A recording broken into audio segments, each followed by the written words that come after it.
नमस्कार, आप देख रहे हैं रबजी लाइव और मैं हूं अभिषेक मिश्रा। देखिए, बिहार की राजनीति को लेकर एक बड़ी खबर सामने आ रही है। एक महत्वपूर्ण जानकारी निकलकर सामने आ रही है। खबर सूत्रों के हवाले से है, तो कई बार सूत्रों के द्वारा दी गई या ज़्यादातर बार सूत्रों के द्वारा जो जानकारी दी जाती है उस पर भरोसा करना पड़ता है। बिहार की राजनीति में जिस तरह की उथल पुथल की स्थिति है, उसके लिए उस वक्त में, उस दौर में कई तरह की जानकारियां बिहार की राजनीति से जुड़ी हुई सामने आ रही हैं। तो खबर यह है, खबर से पहले स्थिति और परिस्थिति की बात करते हैं। सूत्रों ने क्या जानकारी दी है उस पर बात करने से पहले स्थिति और परिस्थिति की बात कर लेते हैं। देखिए, नीतीश कुमार एनडीए में आएंगे नहीं आएंगे, इसको लेकर अभी तस्वीर भी पूरी तरह से साफ नहीं है। लेकिन इतना जरूर साफ है कि नीतीश कुमार के एनडीए में आने को लेकर अगर कोई सबसे ज़्यादा परेशान है तो वो चिराग पासवान है, और चिराग पासवान का परेशान होना लाजमी भी है। सबसे बड़ी वजह तो यह है कि चिराग पासवान कहते रहे हैं कि नीतीश कुमार जहां रहेंगे वहां वो नहीं रहेंगे, नीतीश कुमार के साथ नहीं रहेंगे।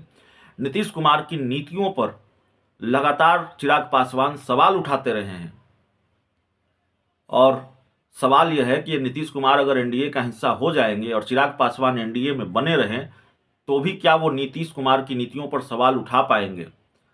जितने आक्रामक वो अभी नीतीश कुमार पर हैं उतने आक्रामक रह पाएंगे, और अगर नीतियों पर उन्होंने सवाल उठाया, आक्रामक रहे वो, तो क्या वो एनडीए में रह पाएंगे? ये सबसे महत्वपूर्ण सवाल है। सीटों का मसला भी फंस जाएगा। चिराग पासवान जितनी सीटों की उम्मीद पाले हुए हैं, अव्वल तो उतनी सीटें बीजेपी अभी भी उनको नहीं देने जा रही है, 6 सीटें तो नहीं मिलने जा रही है। लेकिन नीतीश कुमार अगर साथ आ जाते हैं तो ये पेच और फंसेगा, सीटों की हिस्सेदारी में और कटौती हो जाएगी। जाहिर तौर पर छोटे दलों की सीटें ही कुर्बान होंगी। चिराग पासवान, उपेंद्र कुशवाहा, जीतन राम मांझी और पशुपति पारस की सीटें ही कुर्बान होंगी। तो एक ये मामला है।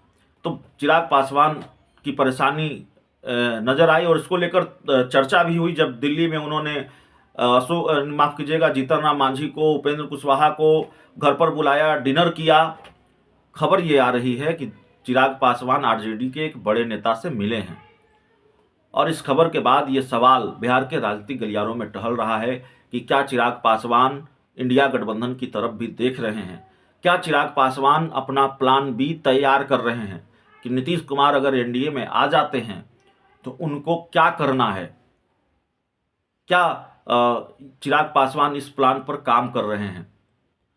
देखिए, जानकारी आई है, और फिर हम कहेंगे कि जब राजनीति में बहुत उथल पुथल की स्थिति होती है, अफरा तफरी की स्थिति होती है, और जानकारियों का, अफवाहों का, कयासों का, चर्चाओं का एक बहाव होता है, तेजी से जानकारियां, चर्चा, अफवाह सब आते रहते हैं, तो कई बार जानकारी सही साबित होती है, कई बार जानकारी गलत भी साबित होती है। हमारे पास जो जानकारी है हम बस उसको साझा कर रहे हैं कि चिराग पासवान के बारे में ये खबर है, और फिर कई मीडिया रिपोर्ट्स में भी ये दावा किया गया है कि चिराग पासवान ने आरजेडी के एक बड़े नेता से मुलाकात की है। बहुत बहुत धन्यवाद।